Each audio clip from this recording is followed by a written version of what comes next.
This is LTV. Inside Leominster is brought to you in part through the generous support of N.P. Crowley Company Incorporated and by Landmark Self-Storage in Leominster, landmarkselfstorage.com, and by DeCarolis Insurance Agency Incorporated, DeCarolisinsuranceagency.com, and by Enterprise Bank. Enterprise Bank creates success. enterprisebanking.com.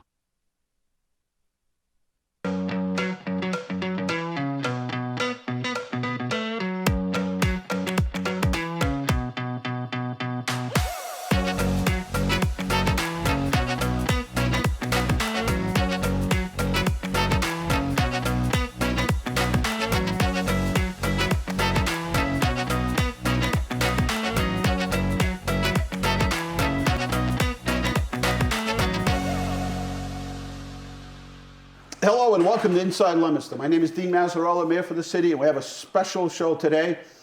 Matt Kelly from Dropkick Murphys is going to be here, and I told you right along why I wanted to interview him, why I wanted him to be the guest. One of the reasons is obvious, right? He's a native of Leominster, but he's a good guy. He's a good person, and never forgot where he was from, and didn't forget his friends. And we'll talk all about that later. But just as important, and not to minimize anything, is you can call here if you'd like at 978-534-1626. And let's go right in, because our Inside Leominster show wouldn't be the same without Art, because as big as Art has made it, he still has never forgotten us little people here. So let's head right over to the Art report. Yeah. Listen, I was thinking, you were talking earlier about the Amazon at Simons, the old Simons and traffic, et cetera. And boy, you hit the nail on the head with that one. I'll never understand it. Well, first off, where Simons was a saw company, all the stock they brought in were on low-bed trailers. They weren't box trucks, so they could go under that bridge. Nothing's going to fit under that bridge that I can see. Number one. Number two, they're all going to come up Summer Street so they can get to Route 2, 495, 190, which means Route 13. Yep. That's going to be something else. And what I never will understand is going by my old employee, Digital, at the Westminster plant, which is vacant, twice the size of what they got at Simons. Why they didn't go there, I'll never understand it. There is some stuff going on up there. They've got about 25 docks they could use. They've got access to the highway. I'll never understand why they chose and spent all that money tearing Simons down. There is that building up at Simplex, at the old Digital, it is filling up. It's massive, though. It's probably 1 million square feet up there. It is filling up. I don't know why Amazon or anybody else does what they do, but I can just tell you these warehouses are coming. They were through the East Coast, up through North Carolina, South Carolina, up until Florida, Reading, Pennsylvania, all in that area, building these 1 million+ square foot buildings. Well, now you're going to see them here, because we're down to the last. Got money to burn, so I guess that's why they're doing it. Right. Having said that, good luck with your guest tonight. Love the music. Nothing like local makes good. We like that stuff. Well, look at you. Day. Hey, look at you, right-hand wingman for the president of Digital, right? And oh, yeah, there's a story. That was fun. And you're still just a regular guy. Well, us old car bonders, we got to stick together. That's right. That's what it is. There you go. We very modest people. Remember Freddie DiPasquale, and the classic. Your Tomato Man. I miss him. Trust me, every day we miss him. Yep. Trust me. Yep. That's all part of our heritage. I know. Okay. All right, buddy. Take care. Be well. That was Art from the Art Report. We also want to thank our sponsors who sponsor us here each and every week, and the whole crew that comes in. Normally we're live 4 to 5, but we're trying to stay within Matt's schedule and my schedule as well. And so we were able to move this from 11 to 12. So if you'd like to call in, 534-1626. Matt Kelly's our guest. He's the drummer for Dropkick Murphys. Matt! How are you? Thanks for coming on. Thanks for having me, and thanks for moving you. You kind of outed me with the schedule. I got to pick my kid up later. That's what I like about you. See, I tell everybody, Matt's just a regular guy. And so we were having a conversation, texting. He said, I can't make it at 4. And I'm thinking, he must have something really important to do. And then he texted me back and said, I got to pick up my kid. Well, it's important. It's the most important thing, right? No, it is. It's your family, right? They did this, I I'm not a. I don't want to say. I'm just starting to begin to watch incrementally little fragments of Harry Potter.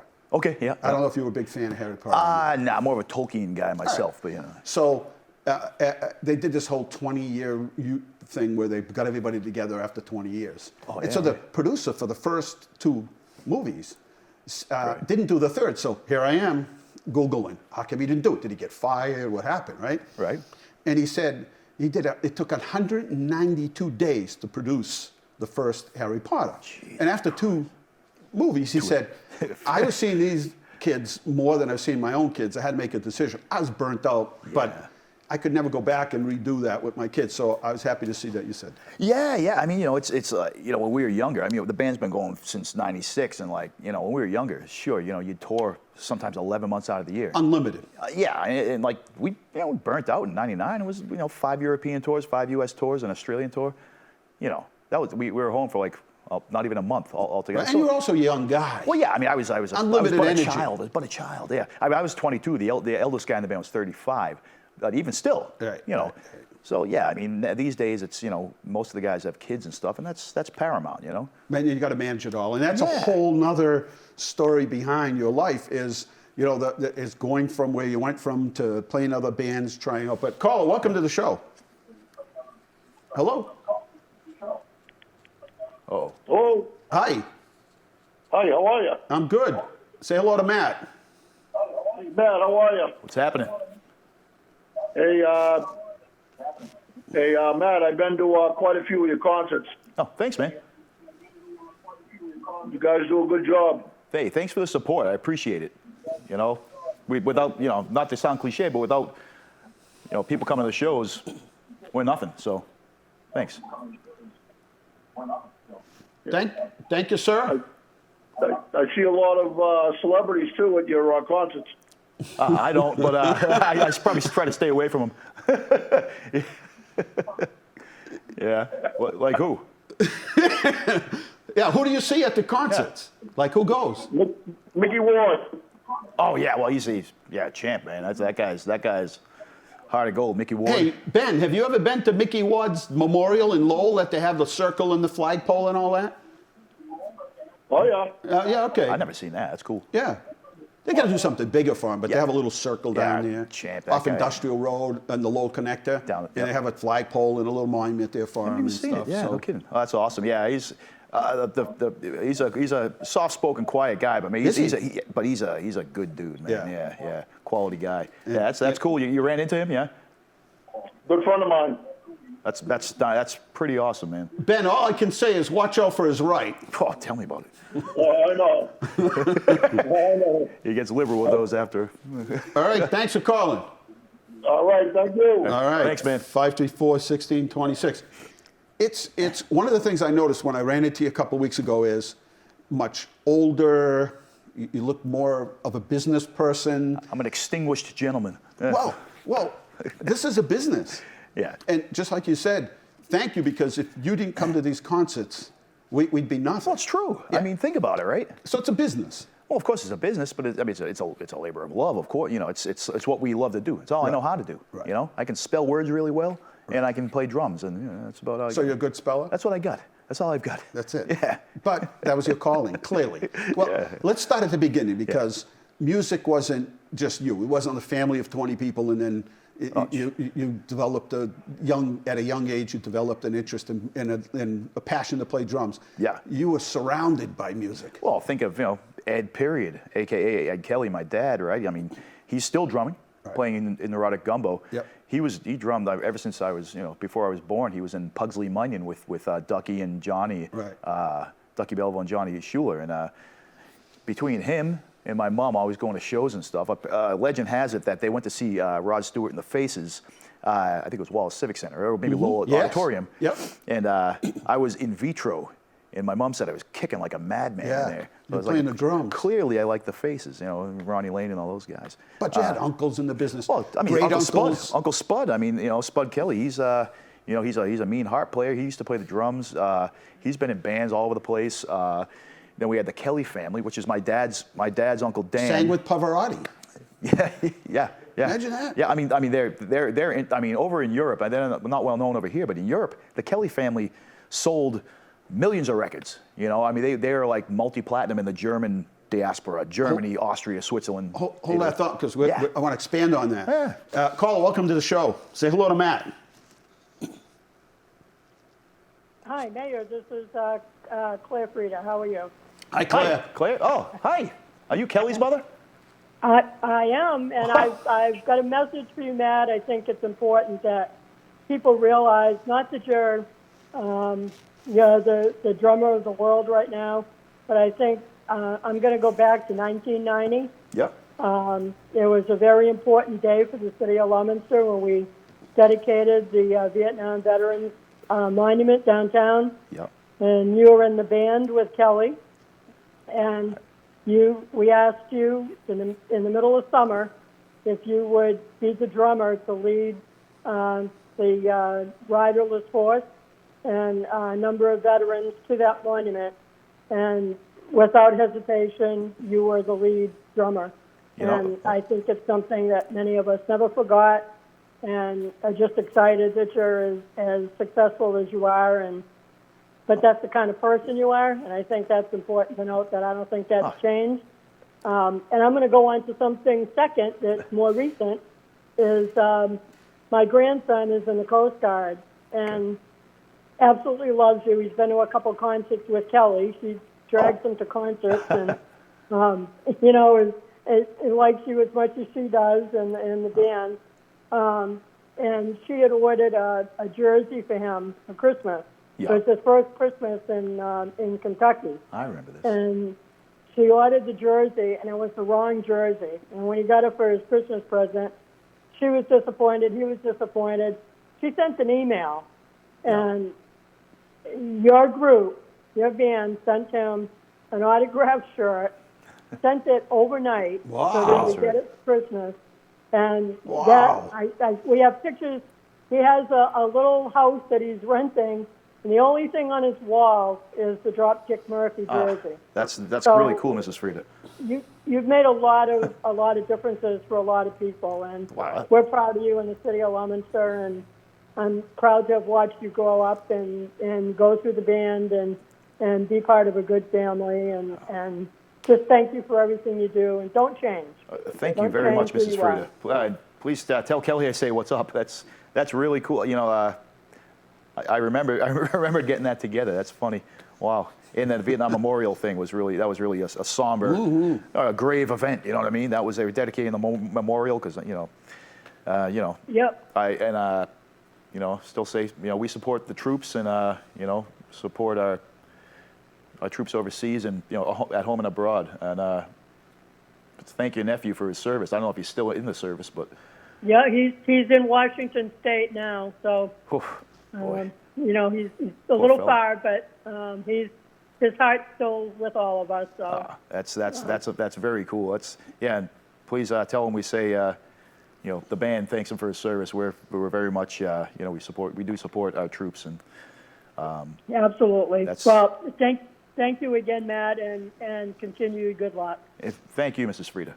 There you You're go. welcome. That's why cool. I wanted Matt to come on the show, because and I know he's a very humble guy, but it's beyond just what he does. He's just a good guy, and he's taken that with him, never forgot. That's pretty important. And so you were saying the Kelly family, and they're big, huge. I mean, they just recently got back together again. Actually, during 2020.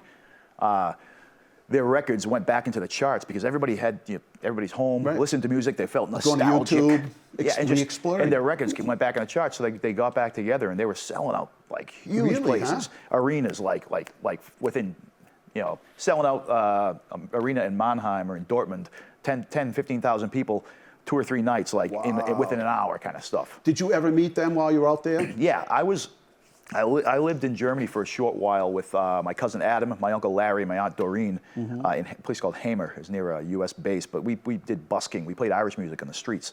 And come on, did good living at it. It was great. It was in the middle of winter. It wasn't too smart of me timing-wise. Yeah, I was 8 hours a day playing in the cold on the street. Yeah. But I did make some good scratch, But we went to Cologne where the Kellys were. They had their houseboat on the river, the Rhine, right in Cologne there, and so Adam, my cousin, went and talked to them. And Uncle Dan was sick at the time, so I didn't really get to talk to anybody. But I remember they came over here in '82 or '83, Yeah. I want to say. So got to hang out with some of my first once removed cousins, my dad's first cousins, Right. and a lot of them were my age around there. So it was cool, you know, very bohemian type, sort of look they had going there. After the show, you can go to YouTube. Yeah, And Google the Kelly family. The Kelly family, but yeah. you'll see him. I mean, how many people get to perform with Pavarotti? I mean, those guys are like they're multi-talented. I mean, the drummer, was it? Is either Patty or it was? Geez, they're gonna kill me. One of the younger guys got drum lessons from Peter Erskine, who was one of the greatest drummers of our time. Yeah. He got lessons with him and did a DVD with him and stuff. Wow. So they're really in the mix over in yeah. Europe. You know, over here I don't think it really translates as well to an American audience, but they tried, and but they're doing just fine over in Europe. That's yeah. good for them. Yep. Caller, welcome to Inside Leominster. Say hello to Matt Kelly. Hi, Matt. How are you? Hey, I'm well. How are you? Good. Danny O'Malley. Hey, Danny. How are you? And congratulations. Matt, you were talking about back in the 80s. I used to hang out with Dan and Larry and Bob and Ray and Zita, the whole family. Oh, okay. And it was really interesting to talk with those guys. And I can remember Dan talking about he wanted to have a baseball team of kids over there in Spain, and then go around from place to place singing. And I know that they did a lot of that stuff. And then they tried to get on Kellogg's. I don't know if you knew that or not. No. On the face of the cereal box. No, but that's amazing. So this was still when they were still sort of a folk group, I guess, right? Yes, they were. They played like traditional music, yeah. Yeah, and a funny story, they used to get paid, by donations and so forth. And Dan said that they used to throw all the coins down below in the barge that they went from town to town. And all of a sudden they noticed that the barge was a little low. And there was so many coins down there from all the different countries that they had to spend a lot of time to dish them out so the barge could come up a little bit higher. Too much ballast, huh? That's crazy. That's a pretty interesting story. Yeah, that is. Yeah, I mean, the European, Europe, a lot of European money is in coin, So you have, especially back then, you had Deutschmarks, you had francs, you had, all that. Yeah. That's it. I in never all the heard different that. countries, so there was all kinds of coins there. Yeah. But the whole family was very talented. I've always given them a lot of credit, and actually, I think they did some of the gold leaf, didn't they, in City Hall at one point and so forth. Oh, yeah. Maybe this might have been either before my time or when I was really young. Because they came over in the '80s. I was about 7 or 8, I believe. Yeah, and then somebody did a lot of artwork down there in North Leominster and so forth. I You know what? That was Zita and Ray's kids, I believe. Because they did a when the Pope came over in the late '80s, early '90s. They did that huge 150-foot correct statue of Christ. Not statue, but a painting of Christ. Yeah. Enormous in Colorado, I think. Yeah. Yeah, the whole family, you come Talented. from a good line there, Matt. The whole family, and I know your dad, too. And, period. Everyone just talented and just really, really good people, as you know, Dean. Absolutely. Haven't been to your shows. I didn't realize that you were part of the Dropkick. But hopefully Dean and I can go sometime. Yeah, hey, we're playing in March. Oh, okay. Whereabouts, Matt? We're playing 3 nights at the House of Blues in Boston, and then we're doing a new place called Roadrunner, which is in Brighton. It's right across from the Warrior Arena where the Bruins practice. We're just off the pike there. Okay, and that's in March? Yeah, it's in March 16th through 19th at the House of Blues, and then the 20th, the last one is at Roadrunner, yeah. Yeah, okay, great. And I think I still have some cassettes of Dan's kids singing some of the records. They sent me some, not records, but cassettes from Europe there. Wow. Yeah. That's pretty cool. Yeah. Yeah. Ave Maria, I can remember. They It did was a the great smallest, rendition of that. Yep. one in the group. I saw that. That was on outstanding. YouTube. Oh yeah, that was the kind of the showstopper back in the early '80s, I believe. Yes. They did a beautiful yes, rendition yes, it of was. that. And then Danny Boy, and my legal name is Danny. I was named after Danny Boy, and so every time they saw me, they would sing Danny Boy to me because of that. That's sweet. That's sweet. Yeah. Yeah. Well, thanks for sharing, Dan. Yeah. Well, we'll be talking with you, Dean, and good job, Matt. Thank you very much. All Appreciate right, it. Danny. Okay. Thanks for the that? stories, too. All these stories that Yeah. you didn't even know about. Yeah, I mean, the Kellys we're a weird big bunch, man. Has anybody done the whole archive of the family and done the whole family history and gone through all of that? Uncle Ray did some, and actually, Uncle Dan's, I don't know if his eldest son, but one of his eldest sons, Paul, lives in Kilmichael, which is where our family originated from in County Cork. He sent him over there probably 30 years ago to do family research. We only got so far because, everything was done baptismal records in small farm towns and stuff. Right. The church in Kilmichael there was a fire in the 18-somethings. Oh, so lost Daniel it. Kelly, who was born in 1803 or something, was as far back as we think we can go on the patrilinear side, straight back. But I believe one of his descendants, like my great-great-grandfather, married an English woman named Mary Smith. So my cousin Jeff Kelly out in Arizona did some research, and we found out that our 16th great-grandfather was Sheriff Mayor of London. All right. Huh? We're royalty, yeah. I don't. Hey, does that mean anything? I don't know, Yeah. but it's kind of cool. It's good history. Matt Kelly, drummer for the Dropkick Murphys, Leominster Bleeds Blue, never forgot where he's from. That's right. And we're talking just about everything. So let's start. So you try out, you played with a bunch of different bands. Oh, yeah. And you try out, or somebody asks you to try out. No, right. I mean, I was playing with a bunch of bands around here: Leominster, Fitchburg, Lunenburg, and Winchendon kids. Used to play the Club 490 down 490 Main Street in Fitchburg. Well missed. Yep. Twin City Hardcore. Bands like Dive and Pressure Point and Bound, Hatch Your Face. Joke name, Get High, great name. Played with them. Anyways, Buddy Rowe Hardware, his son Kevin has been a friend of mine. Kevin Rowe. Kevin Rowe. Bass player. Bass player with Dropkick Murphys, multi-talented, amazing singer, amazing drummer, ridiculous guitarist, builds amplifiers. Anyway. And you said he is one of the best that you've ever come in contact with. Yes, he and the other one's my brother Mike. Mike Kelly is the beast of the bass players. He's the major rager on the 4-string MF. We'll talk about that later. But he's accompanied you. Mike's right? been teching for our multi-instrumentalist Jeff, because Mike plays all that stuff. Right. Mike plays the banjo, he plays the mandolin, all the stringed instruments amazingly. So he came on as a technician for us on stage, and it was great. Get to tour with him and hang out, hang out every day and bother him, Yeah, so back to me getting in this band, like one of the bands I was playing with Kevin Rowe and Greg Letarte and Derek Wood from Lunenburg guys. We were playing at the Rathskeller in Boston, '97, with H2O, big hardcore punk band, and Dropkick Murphys. And I'd been going to see Dropkick. And that was a big venue at the time. That was a big club. For Dropkick, it was 450 people. That was big for Dropkick Murphys. They did well there, but it was big for us. Right.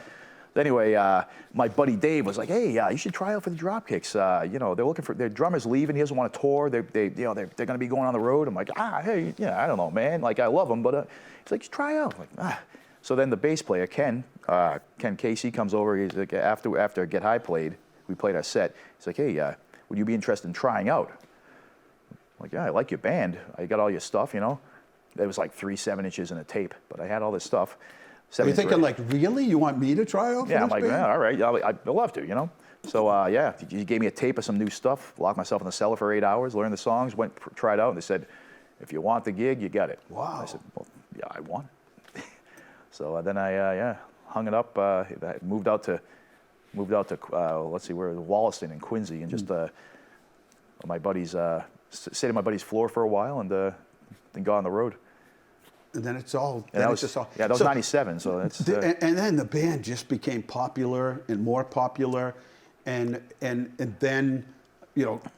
it's got to be, it's got to be a little bit strange to be sitting down, watching a movie or a commercial, or asked to appear with the Red Sox. I mean, it's got to be a little bizarre, strange. It's weird. It all happened very incrementally too. So it's like, you know, it was like we were better known. You could go to Belgium and people would be like Dropkick Murphys, but then you go to Boston, like who are these bozos, you know? But then, like, after we got asked to redo the song Tessie with the Red Sox, and we played on the field, and people got familiar with the band, and it was like, oh, wow, these aren't the people that, you know, it was usually like our fans would be the type that would get in fights with Red Sox fans, and then it sort of became a whole amalgam of, you know, it's like we're like the Cockney Rejects of Boston, you know, we're like, for our team, and like, you know, it's cool like representing or being some sort of representation of Boston as the it's like Neil Diamond singing, you know, Sweet Caroline. You become like this hometown. It's weird, loves man. You. But again, it happens so incrementally. It's like you kind of look back and you're like, wow, that's nuts. Because like when it's happening, you're just like playing some shows. You're in the moment.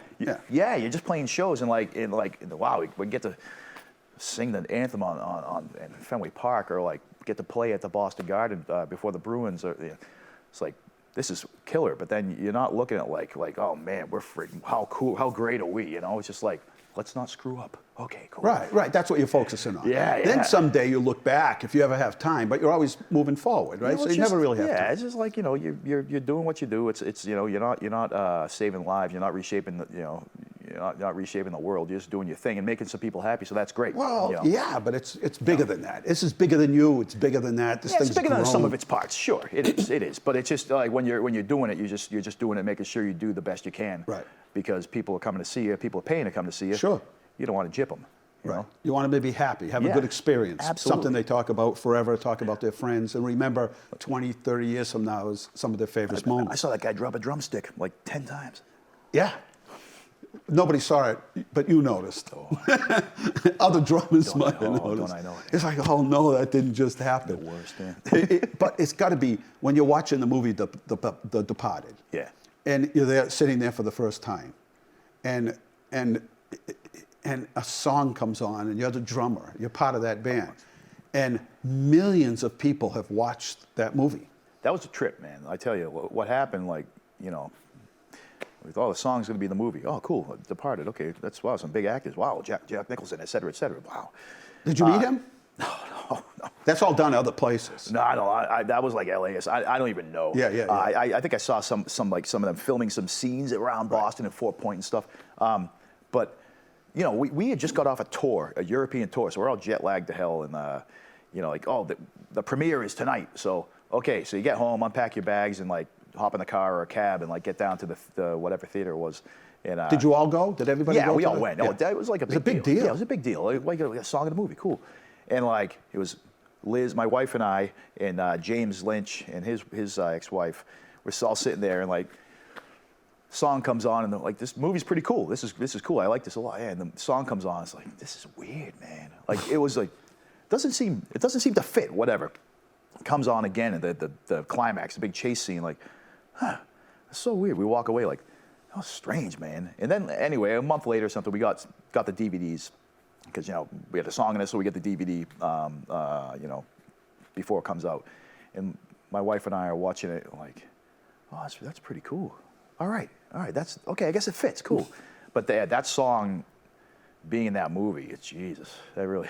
No, but it did fit perfectly. It did. It's like it was just. You couldn't have found another song. No, I know. It was being there, like in the theater, being jet lagged, and like this is surreal, man. This is like this like little like throwaway song is like in this movie.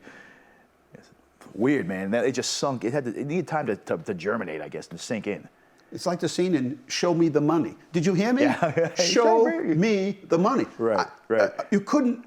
When they did that, they never thought there were certain things in certain music that it would ever be that big. Right. It just some kind of like magic or something. It's just, even sometimes people will admit, I never thought this would be, like you said, it was a song, not a big deal to anybody at that particular point. And all of a sudden, it's the theme song. Let me tell you, first time we ever played that song live, it was before it was in the movie. We had got it together. It was an instrumental. I think, before, because the lyrics are Woody Guthrie lyrics. Yeah. Like they're unpublished lyrics, and like we were lucky enough to get some from his daughter. But we played that song live for the first time. And after the show, get off stage, like, well, never gonna play that song again. Really? Like people were just like, all right, next, But then, because of the association with the movie, it gave people something to grasp onto. It also made the movie part of that segment of the movie. Yeah, it was exciting. Yeah, But I don't know. I disagree, because when you hear that song, it's one of those that sticks in your head, and you all day long you're going all day long. It's just stuck there. You can't get it out until you play it, right? Yeah, it's like an earworm. Yeah. No, so it was a catchy song, but it took a while for people to catch on. It definitely took being in that movie to like really give it life.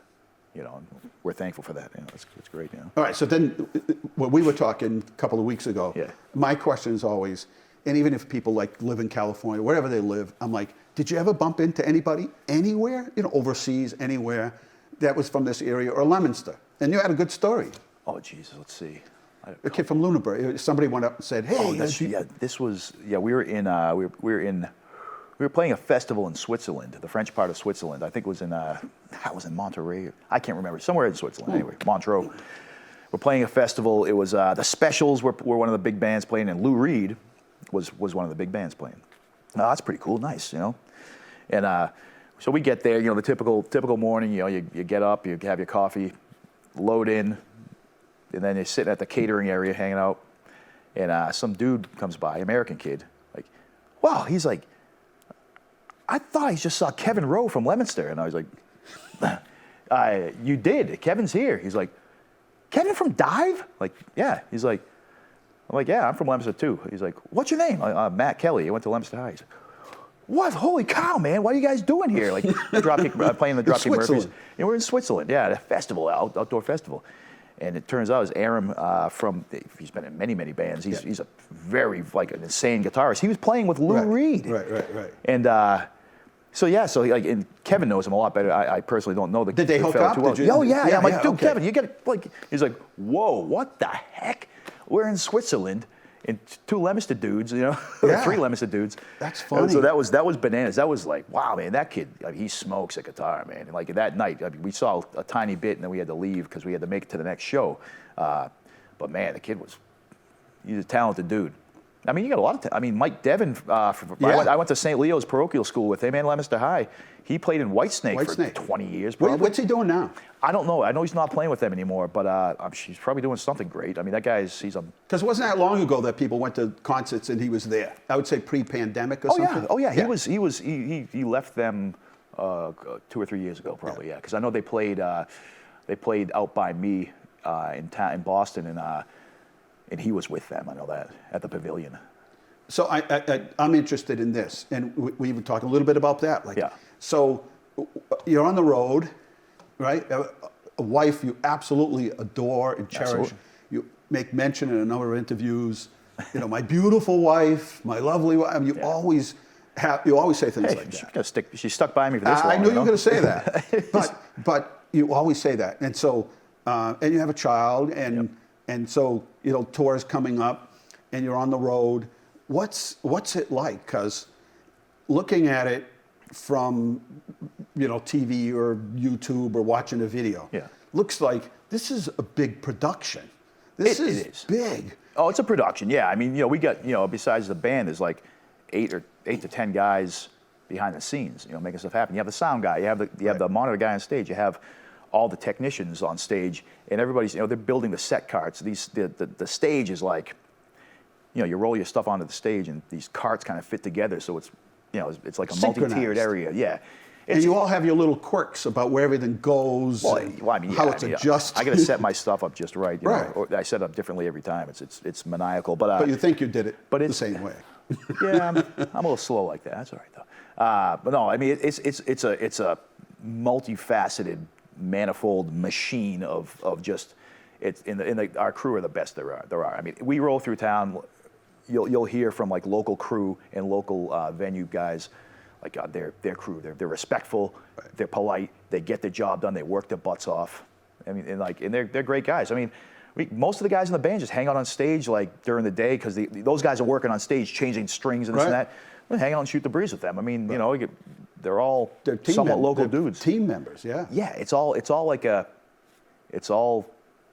different members of the same family sort of on stage, you know. And so a lot has to go on to make that night perfect. A lot of behind the scenes, and you know, in our tour manager Evan is like, he's getting stuff done backstage, making sure everything's like, he's advancing shows, making sure everything's going to be there, the right foods, you know, because we don't go, you know, personally go grocery shopping now and then on tour, but you know, we get our food there, and we, you know, our milk and our friggin' coffee and stuff. Time is everything. You're doing a tour, you pack up, go somewhere else. It's all synchronized. It's on. You're on the tour buses, and it's a whole lot of moving parts, man. Yeah. And so, does the equipment move by tractor trailer? Yeah. Do you play the same drums? Like you have a specific list? Our equipment travels with us on there. That would be in a semi. Yeah.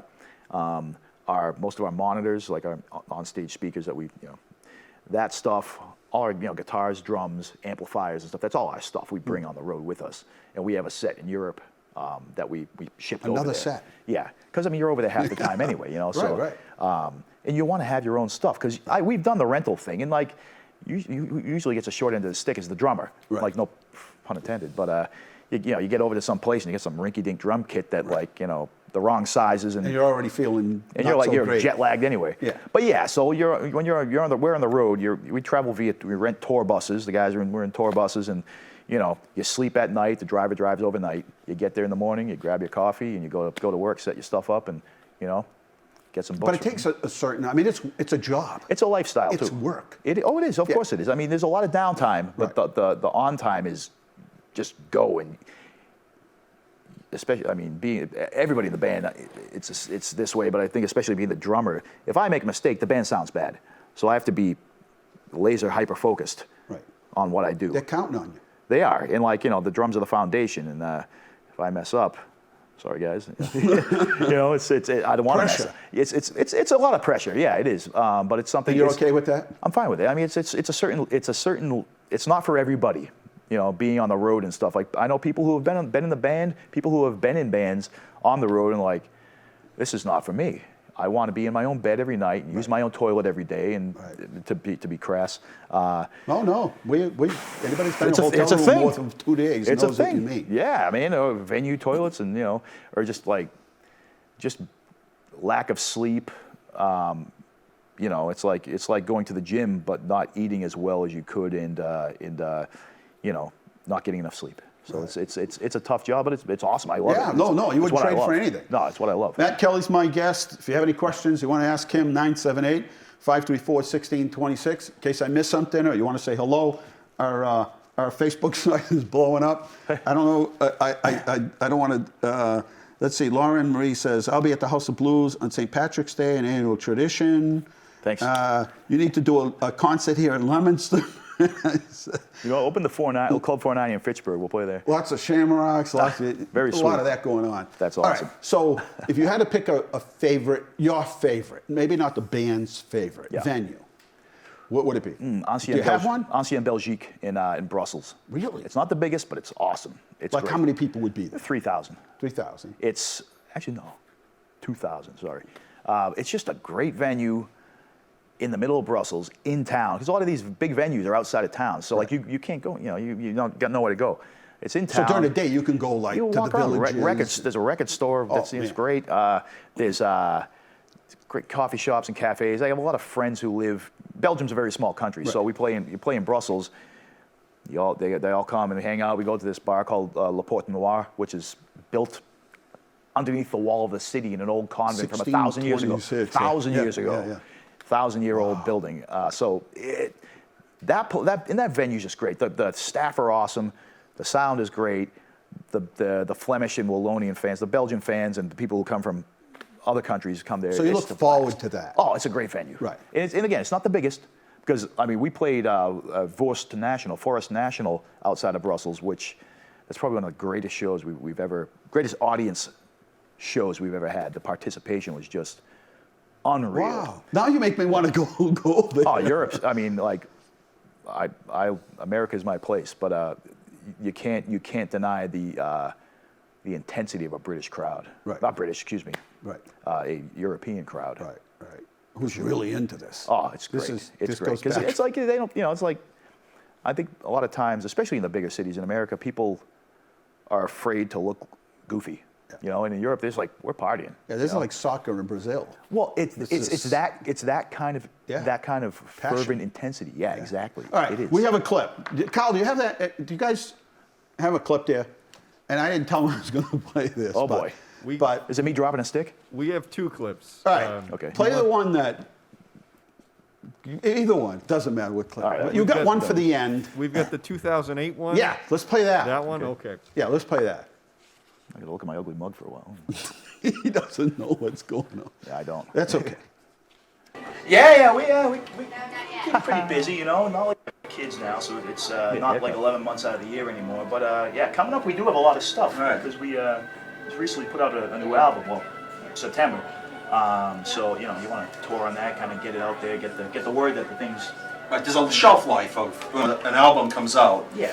There's people who are fans wait, and then you tell them, you put it on your website, say October 9th, the album's coming out or the CD, and immediately, and then you have to go around and sort of promote it. That's exactly it. You're promoting, and I tell you, like that's the sole reason a lot of bands do it.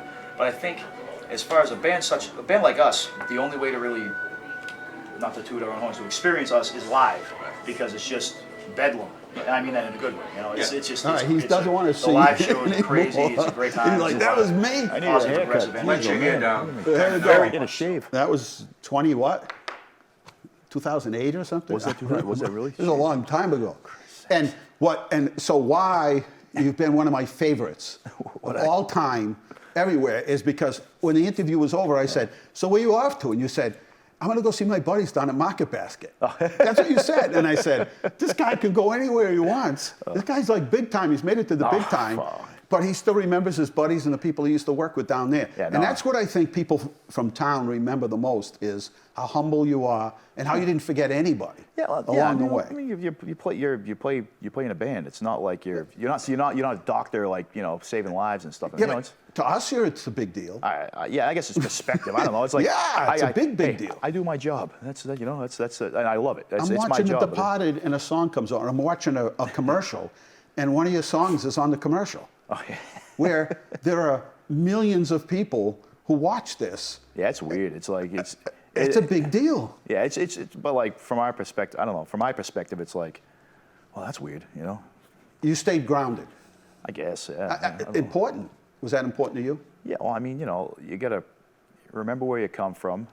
I mean, having humility and having gratitude for humility. It's obvious, having gratitude for what you got. I mean, how many people do I know around here? How many people you know around here that have been playing their instrument all their life, working harder probably at it than I ever did, and they're still, they're not making a living doing what they love. So I mean, the gratitude is huge. I mean, very, very so grateful. So you appreciate that. Oh, how can you not? I mean, the position we're in is it's like being on a professional sports team. How not many people get to do that. No, very few. Bill Gray gets to play for Kansas City. That's right. Yeah. Unbelievable, and everybody's so proud. Everybody's so. That's awesome. And you come from a town where garage bands. And you come from this is like big time, and you come from a city where everybody has a nickname, where so many people play in these bands, and you know how much talent's out there. They never got their chance. Whether it was timing.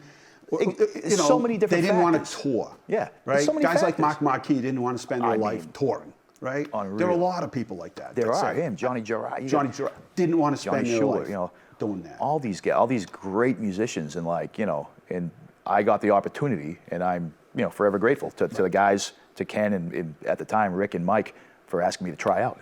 But you were at the right place at the right time. That's a big part of it. That's what I say a lot, is like people are like, oh, you guys, how'd you do it? How'd you do it? Yeah, it's a lot. It's a crap load of hard work. But it's the right place at the right time. I mean, it is, But I'm impressed that you said you took the CD and for 8 hours. Was it tape? Tape, whatever it was at the time, tape, and stayed with it for 8 hours. Well, you just learn the songs, But still, that takes commitment, right? Passion. Yeah, and I like the songs too. So let's go to the phones. Caller, welcome to the show. Hey, buddy. Hey, Crystal, how are you? Good. Nice to meet you, your friend. That's Matt. Say hello to Matt. Hi. Hey, Matt. Hi, how are you, Crystal? Crystal works Good. over at Hannaford's on Lancaster Street. Nice. Okay. You feeling better? Yeah, I'm going to be going out for the 24th. Good. You sound much better. Yeah, I still have to stay home. Yeah, that's okay. You heard of the dad, Bob Saget, passed away? Yeah, I did. Bob, Yeah. Bob was a very humble guy. We were just talking about that. He never traveled with an entourage or anything. People at radio stations said he would just walk in. Mike Moran, that worked at a radio station, local guy, worked at a radio station. Bob takes the camera, he takes his phone, puts it on video, and does a video of both of them. Just a humble guy. Cool dude. All Yeah, right, that's I'll talk to you sad. soon, All buddy. right. Take care. All righty. So Bye. that's what I'm saying. People, like, you're humble and you've kept grounded, Yes. but people here are, like, extremely proud of you, what you've done, and that you didn't forget who they are. Because Sure. I'm giving you a million stories of people made it big, Yeah. whatever world they were in. yeah. And when you saw them, they're like, geez, I don't. They forgot the face of their fathers, I man. don't remember you. Yeah. Do you know who? Well, we went to Lancaster, went to high school together, right? Yeah. It's like, nah, I don't remember. We have some photos of Matt in action. So All right, we'll do that before we leave. Yeah, I got so many questions. Like, Bring 'em on. They just go on all day long. Now, the band yourself have been very, when it comes to charity. Yeah. You raised a lot of money for the firefighter in Worcester who lost his life. That's right, yeah. Whether it comes to military. So, like, these are all the things that you do not because you want anybody to know you did them, but No, it's like you're in the position. Well, look, like, okay, the band name has some juice to it, right? Right. And people, You there's use some.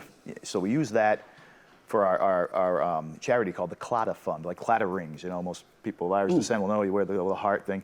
The clatterfund.org is the website. It's basically, it funnels money to charities such as My Brother's Keeper, Toys for Tots, and alcohol and drug rehabilitation, Yep. veterans coming home trying to find their way back into civilian life, and basically, you know, there's a lot of charities out there that, you know, maybe 20% of the money you give goes to the actual people who need it. We try to make it so all the money goes to the right places. Right. You know, and you're using the band name. You know, you're signing an old banjo we don't use anymore, or you say use us for where you think we could be helpful. That's what it is. You know, trying to use, I guess, the fame of the band name for something more than self-aggrandizement. You know, it's for, like, you know, tooting our own horn, like, oh, look at us. You know, so yeah, so that's an important part of the band. It's been I forget when Ken, our bass player, founder of the band, founded that charity. I think it was 2004, maybe? How much have you raised, you think, roughly? Oh, million, Really? multi, yeah. That's amazing. There have been, well, when the marathon bombing happened, we raised over $300,000 for T-shirts, and, like, the T-shirt company who printed the shirts waived the fees. Everybody waived the fees. So, like, basically, it was like, you buy this shirt, you get this shirt, and all, like, I think 95% of each dollar, 95 cents of each dollar went to the victims of the marathon bombings or their families if they. Just amazing. That's so you just, stay for in instance, touch with that core area that that everybody's from, right? I mean, this is yeah, and, like, Massachusetts. it's important. I mean, like, you know, whether you do it, you know, the band, obviously we got to use our name to advertise, you know, help out this charity, that charity, you know, or whether you do it anonymously as an individual, like a lot of us do, or, you know, as a band. It's good to, if you can, you know, charity is one of the more important virtues, I think, and the band tries to promulgate that. So you seem like, and this is just my opinion, you seem like the guy who has a difficult time when you get that call or a text or a call from a family member that says, hey, can you get tickets to... No, that's cool. Hold on. Huh? Can you get tickets to such and such, to Lowell Auditorium or to the House of Blues? Can you get something signed? You seem like the kind of guy that wants to make everybody happy, that you want to do whatever it takes to try to accommodate everybody. Well, it's, you know, it's like, you know, it's nice having family there and stuff, you know what I mean? Like, you know, you're playing around the country, and yeah, you get some friends and stuff around the country, great friends, but, you know, you come home, you come local, it's like, you know, my dad and Julie, my mom, you know, uncles and aunts and stuff, cousins and stuff. It's great, you know. I know, it can get overwhelming. Oh, yeah, it can drive you crazy. Certain people. But I'm just saying, you seem like the kind of guy who wants to try to make everybody happy, well, accommodate you everybody. don't disappoint, you know. I mean, it's family for crying out loud. Some people don't. They're like, sorry, you can't. You know. Some bands just don't have we don't do that. Right. You know, truth be told, in these last couple tours during the pandemic thing, you know, no guests backstage. We don't go and hang out with the guests because, you know, everybody's afraid of getting coronavirus. Right. But typically, it's just almost a free for all back there. Just, you know, you get guests, family, and friends, and like you know, we typically in Boston, in the area, you're talking like 250, 300 guests backstage. Backstage? Oh yeah. Because none of us can know how to say no. Right. But a lot of people do. A lot of bands don't do it at all. Like I know bands who are great guys, but their policy is nobody backstage. Except because like if you say yes to one, then how do you say no to the second person? So this is just an easy. And then it ends up being what we have, which it's fine. One big party out back. Yeah, it's fine. The before, the after, during, and then the after. Yeah, we just got to find a place to go. Like, cause you know, we got to play a show, and it's not like we're playing a half hour anymore. So it's like, we'll just jump on the stage. 90 minutes. 90 minutes. So you're doing stretches and like warming up and vocal exercise. It's as lame as it sounds. You have to physically, mentally, spiritually prepare for getting up on stage. And you might be tired after, and like somebody that works 8 hours or 12 hours, they might want to go home. You consolidate that into an hour and a half. And have a beer. Right, exactly. It just quiet down. Just go and hide in the basement and have a beer. But when you walk off stage, there's 250 people back there. So it could, it's daunting, right? Right, but that's part of and you understand it. And I hope fans understand that this is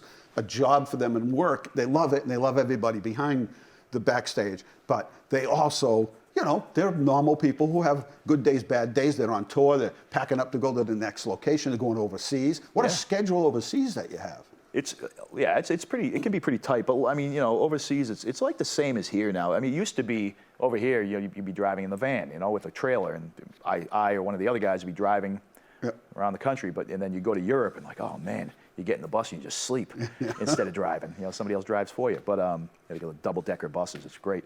But yeah, I mean, nowadays the logistics are pretty similar for Europe and for the States. It's great. It's a joy, man. You know, just take some of the pressure off of you having to drive. And, yeah, because again, back like then 5 jobs in one. Yeah, back then you're playing an hour. You're playing half hour, 45 minutes a night, and you're driving from place to place, getting 4 or 5 hours of sleep if you're lucky. Now it's like you're playing an hour and a half a night, and I'm 46. You know, how did that happen? Blink of an eye, man. Blink of an eye. You know? So what's the largest venue you've played in? Well, we played. This was many years ago. We played a festival called Fuji Rock over in Japan. It's right near Mount Fuji. Over 100,000 people. 100,000. It was a big festival. It wasn't. They weren't even there to see us. Nobody knew who it was. Like Oasis played, I think, and. God, I forget some of the bands that played. That's big time. Yeah, that was a big time show. We were way down the bill, you know. But as far as our own shows, I mean, we did the Boston Garden twice. Our own shows. That was I think, the configuration was 13,000 people. That was great, you know. Not the best sounding venue but it was good, you know. And gosh, you know, I want to say, you know, some of the bigger places, like we did Alexandra Palace, a.k.a. Ali Pally, over in London, which was where our friends Cox Sparrow were opening for us, which we should be opening for them. They're like a legendary London band. Mm-hmm. I was talking to the singer Colin. He's like, you know what? Last time I was here was when Led Zeppelin played here in '70, you know, whatever. It was this big, old, beautiful hall. Yeah. Like you see all the pictures of the bands on the walls who play. You know, I think that place. I think it held 7,000 or 8,000 people. So that's a big show for us. Like just for especially, you know. Not in Boston, you know. You play Boston, maybe you can fill the Garden if you're lucky. But a place like that, over in London, which we've had fans forever, it's a smaller island, man. You know, there's less people, fewer people. Right. But that was one of the bigger shows we've done, and that was the last show before everything shut down. Oh yeah. And it was a banger to go out on, you know. Only a couple minutes left. Yeah, I could keep going. How many tattoos does Mike Kelly have on him? Mike Kelly. Let's see. 1, 2, 3. 4. No, your brother. He has about 4. No, I got like how many for Matt Kelly? Many. 400? I got a lot. Hey, we're gonna live people on the channel Yes. close, but we'll keep going a little longer for the stream. Okay. If you want to go over an hour, that's fine. All right, good. And you know what's really strange? The strangest thing that I thought of. What's that? The coolest thing is you and your brother and Kevin Rowe all playing. Yeah. That's cool. But the fact that if I tried to play with my live stream a song from Dropkick Murphys, Facebook will drop me because of the royalties. Right, so I'm sitting here with the drummer from a bit. And even but if they will forbid you. If he ever gave me permission, then even if he gave me permission here right now, in the first 4 notes, gone. They would just kick me off. Stinking algorithms. Imagine right? that. Yeah, that's. They would kick me off. Like I could get permission and they'd still kick me off. All right. Your favorite, if you were to pick your favorite song out of the 100, out of all the 20 albums, the CDs that you guys have done, your favorite song, like that gets to it and you're like, oh yeah, I'm extra pumped. Oh, to play live. Yeah. That's tough, man. I mean, but you can only pick one. It's probably a cover. No, I'll pick one of our own. It's not the hardest to play. It's not the most popular, but I think "Wheel of Misfortune." It's off the second record, but and you get pumped up about that when it's it's a slow song, but I really like it. Yeah, well, that's okay. You know, but I mean, like every song, it's like whether you like it because it's either it's a challenge or it's a crowd favorite or you just like the way it goes. There are different reasons, but that Wheel of Misfortune is. I'm going to listen on our way out of here. And then you think the greatest drummer of all time, John Bonham. That simple. He's more okay. Let me back up. He's my favorite drummer of all time. Okay. Best, I'd be probably Buddy Rich. Yeah. Or, still. He did stuff people. I mean, can't do today. If they did, they learned it because they watched his technique. Hours. Him or Joe Morello or Max Roach or Don Kirby. You know. Don, yeah, that's a local. There's a local Don guy. Kirby. Don He was Kirby. my teacher for 6 years. Yeah. He taught me everything I know. Imagine that. I mean, that's incredible. That's pretty. He's a monster, though, man. Oh yeah, I mean, I like a lot of jazz drummers and stuff like that, you know. But like Bonzo, I mean, the way he swings, he swung, I should say, because he's not around anymore. Died in 1980. But you could always recognize his playing. John Bonham's playing. There's something with a hi-hat and something. Whatever he did, very recognizable, very unique. And just I mean, the guy, he was just a monster. You know, he's my favorite drummer. And the last question is, your wife. How did you meet your wife? We knew each other. Was this love at first sight kind of thing? I mean, maybe lust at first sight. I don't know. We had met each other. A little awkward because I'm kind of an awkward guy. I got no game, you know. And then maybe about a year later, her best friend was dating my roommate, and I kept running into Liz. Wow. And like, I was just like, you want to go do something? She said, yes. I'm like, I like you, very decisive woman. She said yes. That's a good start. Yeah, good start. Yeah, and we just dated for a little while, but like, just we realized we had similar values, and but it was after a Link Ray show. I think Link Ray was playing at the. It was either Link Ray or what's his? Oh, crying out loud! Pipeline, friggin'. So she liked the same music as you two? Oh yeah, we ran in the same scene, kind of, you know. Yeah. Yeah, she was a tough little skinhead chick, and so we clicked, you know, and like we've been together since 1998. Wow. June 3rd, 1998 She was our your first rock? date. She's my rock, yeah. She keeps you grounded when sometimes you're like, I don't know. No, she's like, okay, yeah, calm down. Yeah. Well, we definitely we complement each other with that sort of thing, definitely, yeah. And your son, does he play drums?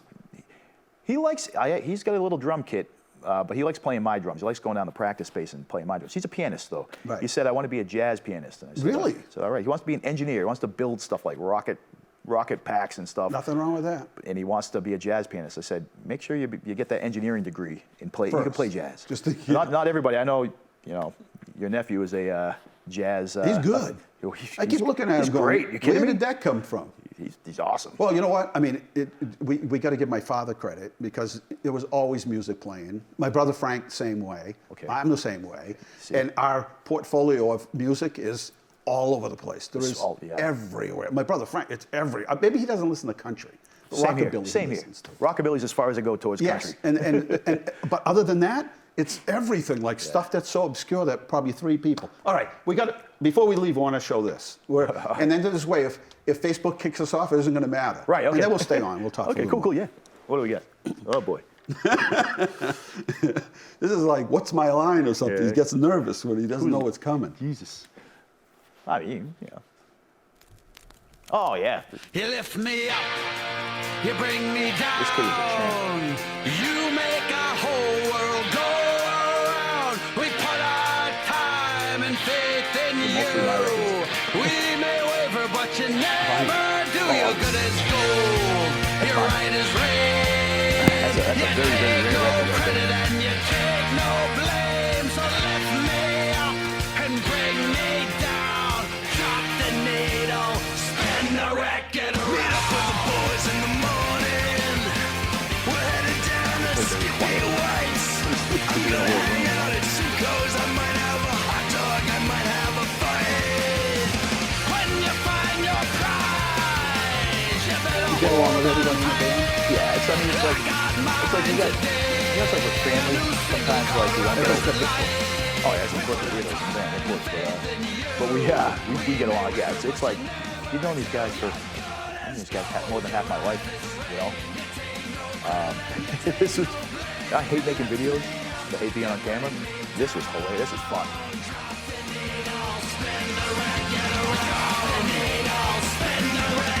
Let's take the trolley to Ashmont.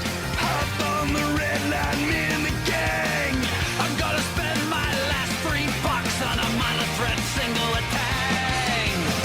Sometimes you gotta look hard to see what you can find. You gotta dig real deep for the good stuff that keeps us alive. We put our time and faith in you. We may waver, but you never do. You're good as gold. You're right as rain. You take no credit and you take no blame. Yeah, that kid was great, little Frank. Kid was awesome, huh? He did a he's really great. good job. That kid. You had he's like a fun. You natural were saying actor. off air. I don't you don't like being on camera. I don't like doing videos. I don't like Right. because like okay, look natural for the camera. I mean, jeez, I get no. I'm gonna jump out of my skin. Why'd you ask me to do that? It could have looked natural if you just didn't tell me. Shut up and keep the camera away from I mean, this is fine, but doing like look like a monkey for the camera, But that video was great because Dave Staubel, our production manager, he came up with the whole treatment for the video, and he's like, the records and stuff. I'm like, well, I got a few thousand records. I'll bring some records down. The kid, he told me the concept with the kid putting the record on and all that. It's like that's awesome. That's me. That's all of us. SL23. It's a pretty decent one. He had a good stylist on there. That was actually a blast to do, and it was just fun. I mean, like seeing the kid.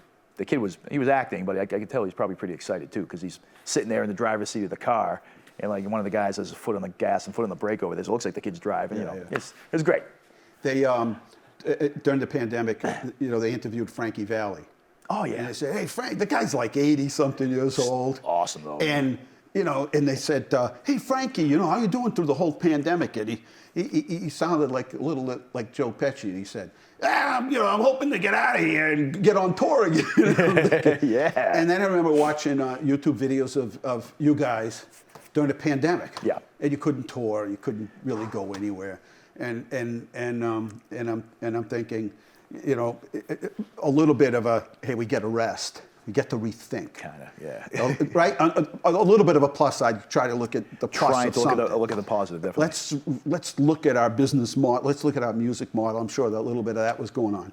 But you've had a little rest, and you're ready to go on tour. Oh, we're ready to go, yeah. 2022. Yeah. And in fact, you're booked until 2023. Yeah, we get as a matter of fact, yeah, because we were supposed to go to Europe in January. I was supposed to be in Europe probably now. Right now, yeah. And the 24th. So we had to basically take the whole thing, put it on hold, and postpone it until next January. And all the tickets are still good and all that. But so we ended up extending our St. Patrick's Day tour, which starts middle of near the end of February. February 20th, I think is the first date. Ends March 20th, and then June and July we're over in Europe doing festivals and doing like some of our own shows. Mostly festivals as the main linchpins of the thing. I mean, we're playing with Iron Maiden and stuff. I'm wow psyched. So that's going to be good fantastic. stuff. Yeah, Yeah. it'll be good. And then, yeah, I mean, I'm not sure for the rest of the year. I mean, we're working on a new album, a couple new albums. So we get that in the works right now. Can't say much about it, but should be pretty interesting. Really? Yeah. There's a cool did twist. some of that come as a result of not being able to? Some of that creative juice. Gotta do something, man. Yeah, around? I mean, you're sitting there. I mean, guys write on the road a little bit, but it's yeah. I mean, when you're home, I'm Mr. Domestic, and a couple of guys are domestic dudes. My wife works full time and stuff, so I'm with the little guy, doing stuff. But you're sitting home and like you got a guitar, you got a pen, you're writing some lyrics or whatever, or I'm down there practicing the drums every day, trying to become decent, and you're writing songs, you're writing, So yeah, I mean, the downtime is not wasted. Right. But good to catch up on your health and I your mean, family. just being around my wife and son more than I have, and coming out here to come to my dad's and Julie's house because they have all my son's cousins once a week over there. So I'll bring them out here on that day, and have all the kids get to hang out together and stuff, and I get to catch up with people. My brother will come over. I'll see my sister. Those all them. So it's great. It's great having the time because it was unexpected. Right. And you're kind of like you're caught with your pants down, kind of like. What do we do now? Yeah, but we made the best of it. Yeah. I'm praying to God that we're coming out of this. Yeah. I think we've seen the peak of it now, Yeah. but perfect timing again because it coincides. The downtrend will coincide with your concert Uptrend of us. schedule. Yeah. But that is remarkable that like a guy like Frankie Valli says, "Yeah, I can't wait to get on board." What an animal, right? I mean, 4 seasons. When did they start? Early '60s, right? Well, earlier than that. But remember, they didn't make a whole lot of money. Right. They were just a doo-wop group. And did they get like messed with by the management, that kind of thing? Yeah. A lot of bands, a lot of groups their did back money, then. Yep. And a lot of people went bankrupt. But there was a guy that actually was on his radio show at WOR. WOR, yeah. And live, here I am sitting there, and it was Joey Reynolds who introduced the Four Seasons. Really? And, yeah, I mean, he's the one that got him going. But imagine these guys still out on tour. It's awesome. That shows the passion and the love. It does. For the audience, and you do what you love. That's it's a spiritual expression, like especially with his voice, man. Like my dad saw that. Was it the Jersey Boys? Was that the production there? So he says, "Oh, it was awesome. It's so good. It's cool. They're branching out a little bit, And you can't tour all the time. Have you ever been anywhere where somebody says, "Hey, that's Matt Kelly"? I don't think so. No, no, I don't think so. You've never been somewhere at a restaurant or somewhere where somebody says, "How about a call from a big-time celebrity, a celebrity who says, 'I love Dropkick Murphys. Can you send me a shirt?'" Or, No. That's never happened. Here's what would maybe sometimes happen. Like would be hanging somewhere. I took my wife and son to Vermont. They ski. They went to Stowe last weekend. It was freaking minus 30. Anyway, my he skied for 6 hours in minus 30. You didn't even think about it. And he's like, why didn't you bring my skates? I could ice skate. I'm like, yeah, let's get warm. Let's anyway, go to the lounge. So we're at a restaurant afterwards. And we're at a hibachi thing, the Japanese thing with the they grill on the table, and these two kids, 30-somethings, come in and sit down next to us. And it's obvious because, "Oh, hey, how's it going?" They're kind of gregarious and joking around, like, "Oh, where are you from?" "Well, I'm from Leominster, but I live in South Boston." It's like, "Oh, yeah, I'm from Somerville. I live here, live in Davis Square now, in Somerville, and we're shooting the breeze and yeah, what do you do?" We're talking, what do you do? The guy, he does computers, he does software sales. She does art. "Oh, what do you do?" "Oh, I'm a lawyer, my wife." "And what do you do?" "I'm in a band and play music." And dude's like, "Oh yeah, what kind of stuff?" I'm like, "Yeah, punk rock and Irish music." He's like, "What do you guys call it?" "No, I'm in Dropkick Murphys." He's like, "What? What? Are you kidding me?" So it's like nobody recognizes me, which is fine because you don't care about do not that. give up. You just prefer to go I'd rather on. not be recognized. I mean, I'm not going to be a jerk to you. But, No. But I'm not in it for the celebrity status. I can't stand that stuff. Yeah, Frank Sinatra says that Don Rickles, they were in the same restaurant. Yeah. Did you ever hear this story? No. So Frank Sinatra's sitting in this restaurant. Don Rickles sees him. He comes over to the table. He goes, "Hey, I got a date. I got some people with me." He said, "Would you?" They were big Sinatra fans. Yeah. Did you ever hear this story? he says, would you mind coming over to the table and, kind of like make a big deal of it, Yeah. Like, hey. So Frank Sinatra finishes up and he's like, geez, I'm going to go over to the table. So he goes over to the table. He goes, hey, Don! He makes a big deal of it. And Don Rickles looks at him and says, hey, Frank, can't you see I'm eating? And that's the best. That's awesome. Huh? These guys are so fast. So fast. That's good. That's good. And Don Rickles, I can imagine him just doing that. And Howard Stern says the same thing. He says, people will come over and they'll say, hey, Howard, can you, they'll come over and say, Howard, friends, John Stamos or somebody. I'm sitting a bunch of people, and could you come over and say hello to the table up? And he says, so then Howard's recluse to begin with, Right. Buried in his basement. You don't want anybody to know where he is. The guy's 6'4", the way he looks, you It's can't like Joey Ramone. help but to right. But how? Yeah, his fingers are this long. He's kind of lurking. He looks like a lurch with a perm. Yeah. And so he says, exactly. Yeah. So he says he walks over to the table, begrudge. He didn't want to do it, but he walks over and he said, hey, how's it going? Everybody just sort of looks at him like, okay. Like, I like, who's this bozo? He hates doing that stuff. He goes, please don't ask me to do that stuff. But that's a good thing, Awkward. So Don Rickles sets him up, basically. He says, yeah, come over, make a big deal. And Frank Sinatra comes over and he's like, yeah, hey, Don. Hey, you could just see Don Rickles going, hey, buddy, can't you see I'm eating? Got the bib here. Yeah, the bib. Exactly, right? Got the personality. Some food on the side of his chin or something like that. That's awesome. Those guys were absolutely hilarious. A showman, Just in nature. So I just figured, along the way, somebody would call famous and say, hey, can you get me badge? Can you get me tickets? Oh, I've definitely had that before. I was in a cab. We were in Vegas. I had a show, and it was a day off. And I was getting something, looking for something for my wife or something, whatever it was. And I'm in an Uber. The guy, just talking with a guy. I'm like, oh yeah. So he's like, what do you do? I'm working here. Yeah, what do you do? Dropkick Murphys. Like, no way, man. Like, yeah. He's like, oh, that's so cool, man. When are you guys playing? I'm like, we're playing here. He's like, like, what, you want tickets, man? I'm not like impersonating. Like if you would like to go, I'm happy. Yeah, if you really would like to go. Give me a name. Yeah. You want take your girlfriend something +1? He's like, yeah, that's awesome, man. So yeah, I can give him tickets to the show. He was jazzed. He was psyched, Ah, cool. That makes the day. Yeah, and he's driving an Uber in Vegas. It must be. You must run into some weirdos. But in general, cleaning the puke out of the back seat and stuff. Must be a tough gig. People obviously try to drag everybody. Tom Brady had a relationship with Donald Trump. Right. It was probably just hey, Donald, how's it going? High five. Kind of celebrity types. Yeah. The next thing everybody gets dragged into something. It's like, yeah, I want to go to work. I want to do my job. I want to play.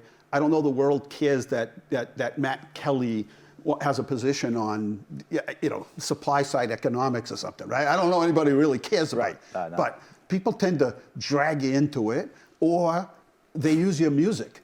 Yeah. So everybody's got the rally going, ain't no stopping us now. They got the speakers blaring. Yeah. And, some guy from Iowa or Louisiana comes out in a suit that looks like, it's outdated from 1962 with bell bottoms. And he comes up and everybody's out there and they're playing Ain't No Stop. They got some catchy song and they get out there. And they never ask permission to use the music. Yeah. Yeah, that happened. It was Wisconsin Governor Scott Walker. Was a good guy. Yeah, nothing against him. Right. But it's like you use a song by a band that, the band is a pro-union band, and he's known as a union buster. Right. So it's kind of like, did you do your research at all? They didn't ask permission, and I think especially I don't think the band would have said yes for a politician to use the song anyway at the time. Right, why be dragged no in? Offense. Right, but why be dragged into the whole thing? Yeah. Because today it's so polarized. Well, especially now. It's you must support that. Well, now it's like you got to be either like extreme one way, extreme the other way. Right. And you're really not. I'm not. From your political, what I see. I'm politically Catholic. You're kind of like in the middle, yeah. But I mean, you're kind of like in the middle, old school Democrat kind of thing, independent. I'm an independent. Right, me too. But I consider myself kind of moderate in the middle, not extreme to the far right or the far left. What I am is pragmatic. Whatever's good for families is what I think is my political position. What's good for families, and that's, other people are much more versed in politics than I am. Keep my eye on things, but it's not my passion. Yeah, you like to stay out of it. It's not my passion. Have you ever endorsed or played for a political, candidate, or anybody ever asked you to do that? The band did a thing for Marty Walsh, who was the mayor of Leominster, mayor of Leominster, mayor of Boston. Labor guy. Yeah, Labor guy. Yep. Sure. And also for Charlie Baker, who was the governor of Massachusetts, did like a private event for him because he was just a big fan. You would see that guy. It was funny. You'd see him in the crowd, like in the pit, in front of the stage. I knew he was a big fan. I mean, he knew every single word to every song. Yeah, it was like, singing along. Wow, man. And he's not. He's 6-something, so he's not. He's a huge dude. He's not hard to miss. Right. You can bounce him up. Pick him out of anywhere. Wow. Yeah. So he'll come and see us and stuff like that. But I think other people, maybe other band members, maybe hobnob more more into that. But well, they grew up with him in a certain neighborhood. Definitely, absolutely. Especially out there. Especially Walsh. Kenny grew up with Marty Walsh in the Mattapan or East Milton, I forget which. But you have that. But But I've seen other interviews where people have tried to drag you into the politics. Oh yeah, of it. man! It's like, and you're like, sometimes you've actually took the bait and actually, and then I could just see you saying later, why did I even respond to that? Yeah, why didn't you ask me what kind of toothpaste I used or something? Arm & Hammer, whatever, it's cool. Yeah, whatever's cheapest, yeah. Whatever's on sale. I'm a cheap guy. Yeah, people drag you into the whole. Well, people like to attach you to their lifestyle, to like what, people. If people ask like, what do you drink? Like, you don't drink Jameson and Guinness all the time?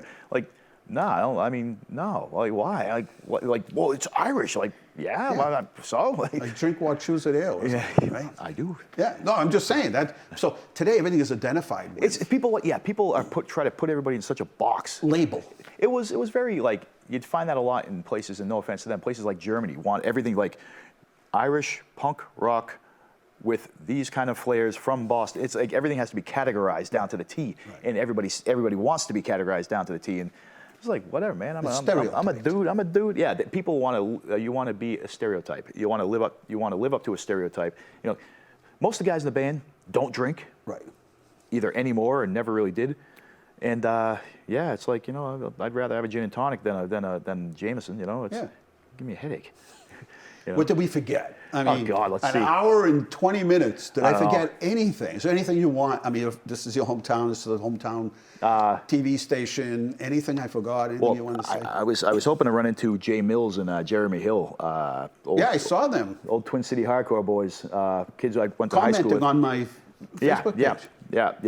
Jay and Jeremy. I know those guys since we were at high school with the old Twin City hardcore crew. Those guys and like Chris Kerouac from all the Fitchburg guys, Pat Reardon, all those. We used to all bum around and go to shows and go travel and see bands over in Boston, New York, and stuff. Do you miss being a struggling artist? There's something to be said about it. Yeah. I mean, it's like there's like a creative thing that happens when you're down and out and you're not down and out, but when you're struggling, meal to meal, like, when I was first few years of the band, I had to sell all my records, which were my prized possessions. Sell my records. You're eating you're living off a box of oatmeal for weeks on end, and not being too healthy, I guess. And but it kind of hyper focuses you to write, whether it be lyrics or music, whatever. There's just something to be said about the intensity with which you live. Right. So the guy out there with the jackhammer on 495 when it's 100 he degrees. He could write a whole song. I remember walking to my job or being at my job working and just going through song orders of like the Hatchet Face LP, which is Hatchet Face was a band that I had years ago with my brother, a couple guys from Winchendon, Leominster and stuff, going through the song order, making sure the song order was right, and just making the perfect, like, you know, because it's an LP, so making the side one's going to be like this, side two's going to be like that. Just even stuff like that. I don't know. It's definitely something to be said about you're up and coming and you're an underdog. Right. There's that.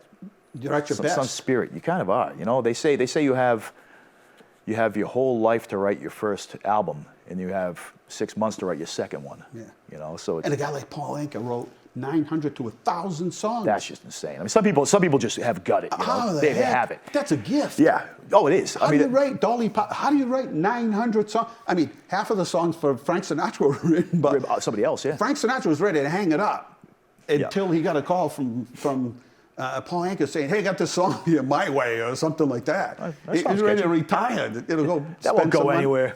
But I'm just saying, that's a gift. Somebody like that. I mean, to be like, what a lot of people don't know is Lemmy from the guy who founded Motorhead, who was in Hawkwind before that.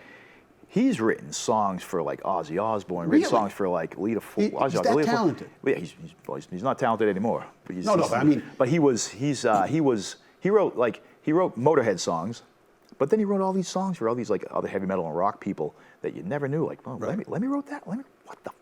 Some people just have that talent. Like, I don't know. I think our leader of our band, Ken, could probably do that because he just pumps out songs. He writes songs. It's crazy. A guy in the old disco days. Yeah. A guy by the name of John Luongo. Okay. Who was a Boston guy. Vinnie Peruzzi, these guys. So what they were masters at, because everything is 12-inch vinyl. Of course. What they were masters at is remastering music. Oh, yeah. So they did stuff for Donna's. They did stuff for all like remixes and stuff, right? Like dance remix and all that.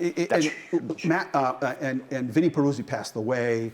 There were Sonny Joe White. There were a bunch of these people who were unbelievably talented at what they did. Yeah. And John Luongo made it big because a lot of his music made it to movies. Gotcha. See that. A lot of his music made it. They're still playing. If you watch NFL, these car commercials come on or whatever commercials they are. That's his stuff. They're still playing this stuff. Yeah. And what his royalty was or his rights, but it was masterful. So they could take a song that was okay. Yeah. And by remastering it at the time with technology, made it into a hit.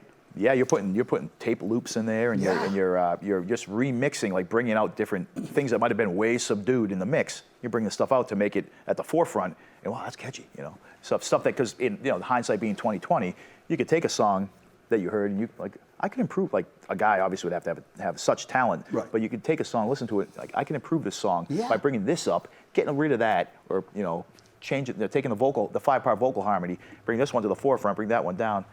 Elvis. Oh, yeah, geez. Did a lot of music that other people did 20 years prior to him. Right.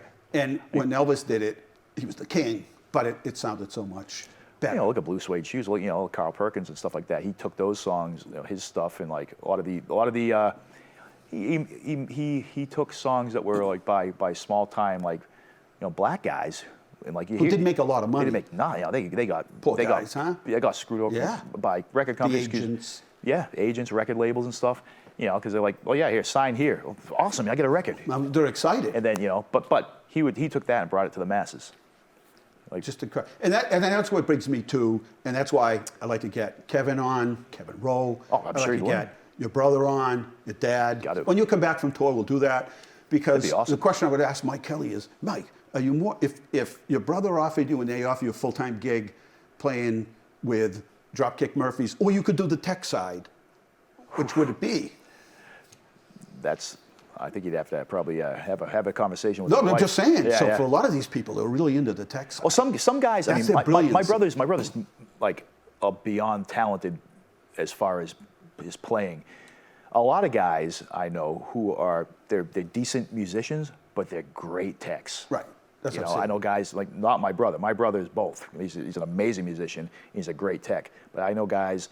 There's guys who've been doing that for 3-4 decades. For the old right school here, guys. you got Alan Redstone and these guys at Wavelengths and stuff. These guys have been doing this stuff since we were in, right, Carl? What, 6th grade, 7th grade, fooling around with 8mm stuff? 70. Huh? But yeah, you're the guys making everything work. You're in like, without people doing that, what bozos like me are just like playing the drums. But that's talent. That's finding your talent. But you're Jack finding Sully, your this calling, guy. finding your calling. But their passion to match up somebody's. So I always say when I'm talking to kids, it's just life experience. Yeah. So I loved the baseball. Yeah. I loved baseball. My best game, maybe a C minus, or maybe I'm giving myself credit, maybe a C plus. Sure. I was never going to be a college player. I was never going to play for a professional team, but I love the sport. Yeah. So you got to match your passion with your talent, with God's given talent. Right. Because with baseball, you were the textbook definition of an amateur. You loved it. Amore, love. You were an amateur. You were a lover of the sport, and but there's something to be said about that. That's true love of something. But I found my passion finally. I finally found it, and I never was political. I wasn't into the political fronts or anything. Yeah. But I found my passion, which is helping people, getting things done, making a difference in somebody's life. Similar to what you say, same thing, right? You do it through music, and I do it through what I do. Yeah, they do it great. here at LTV through this, and all the history that they get, sports, things that are important to people that can't get out anymore, who can stay home and watch this, where they can't get to an event. They feel involved. Make people feel They're involved. engaged. There's still people that our biggest audience sometimes, I think, is people who don't live here anymore.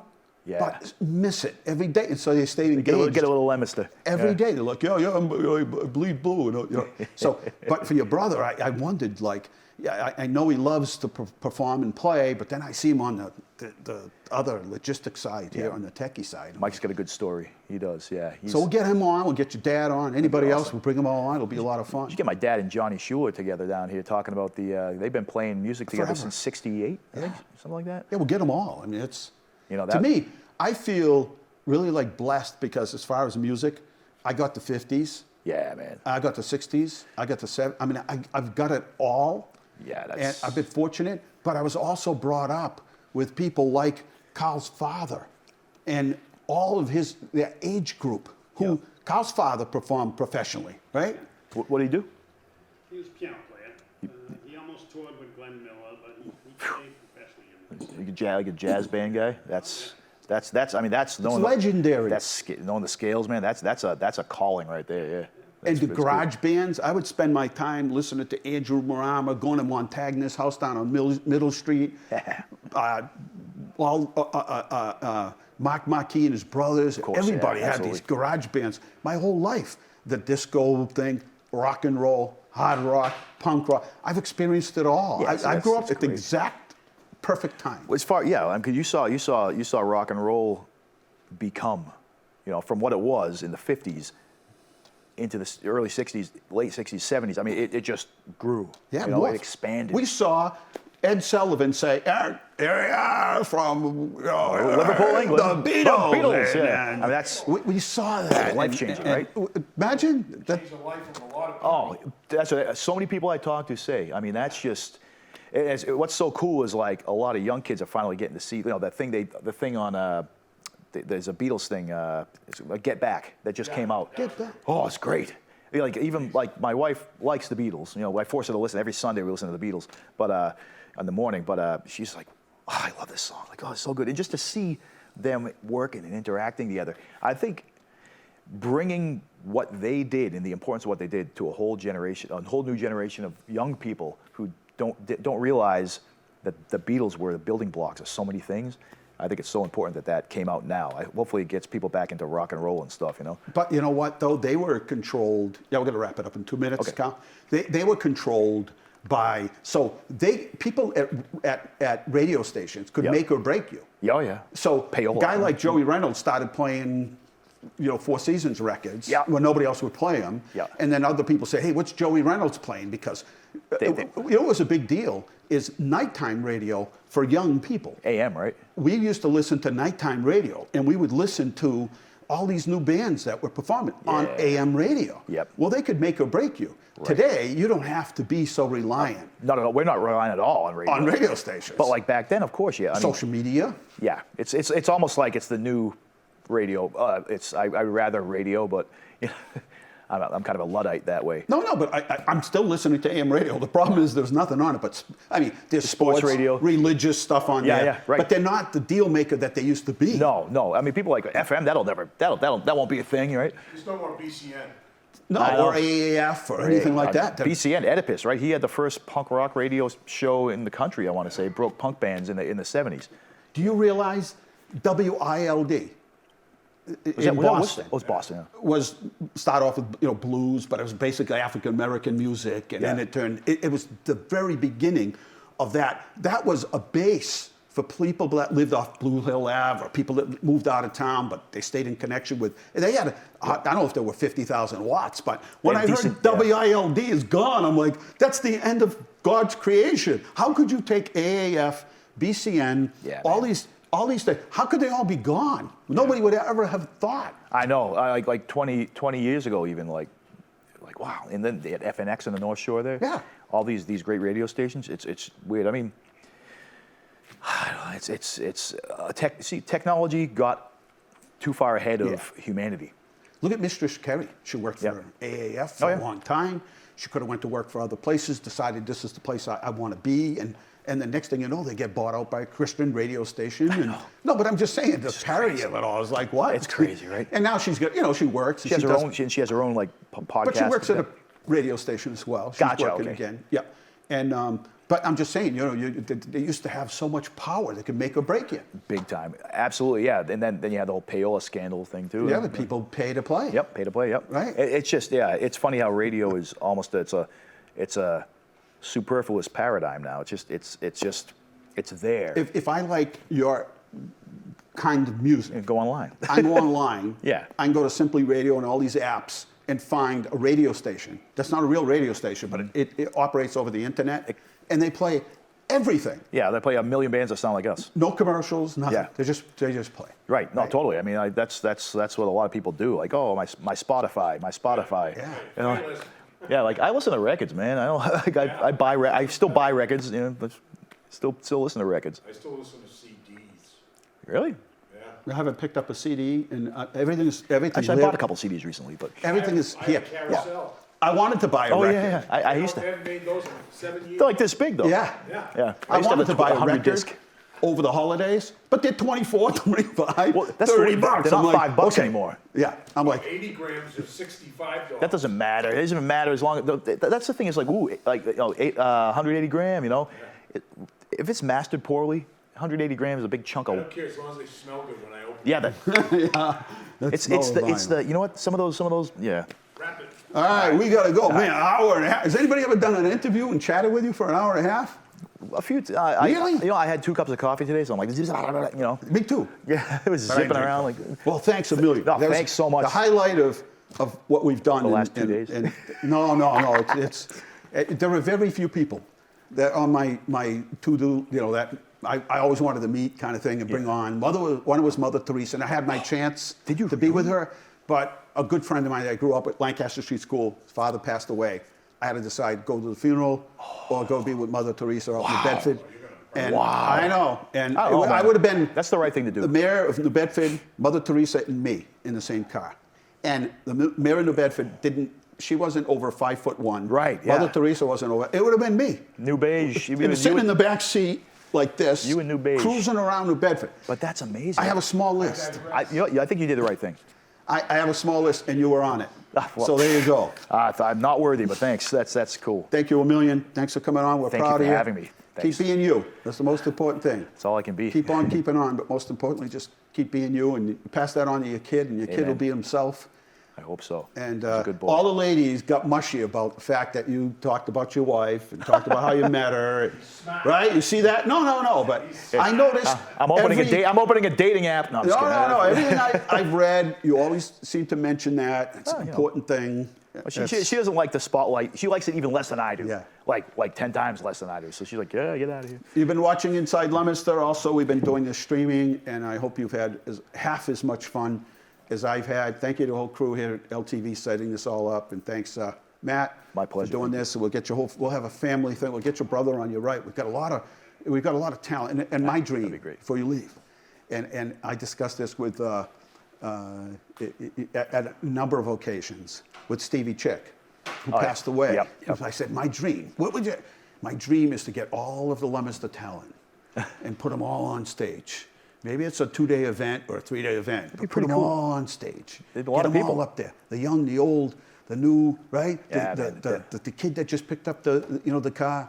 DiGiovanni's kid played downtown. One summer we let young kids come on and do concerts downtown. They got together. And DiGiovanni's kid came down and he played and he had long hair. I remember it like it was yesterday. And now he made it big time, right? He's done very well. That's freaking awesome, right? And so my dream, that's my dream. That's all I want. No monuments, nothing named after me, just a concert. That's all right, we're out of time here at Inside Leominster. Thank you very much for watching. Thank you, our sponsors. Remember, the world is run by those who show up. You need to show up.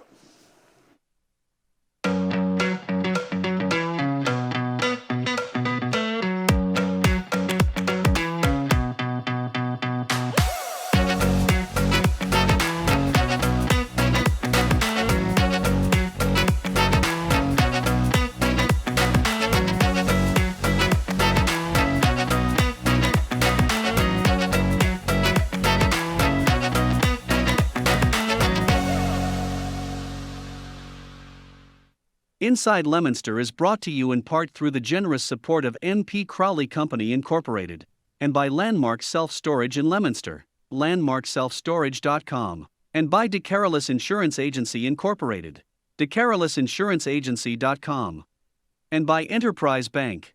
Enterprise Bank, create success, enterprisebanking.com. This is LTV.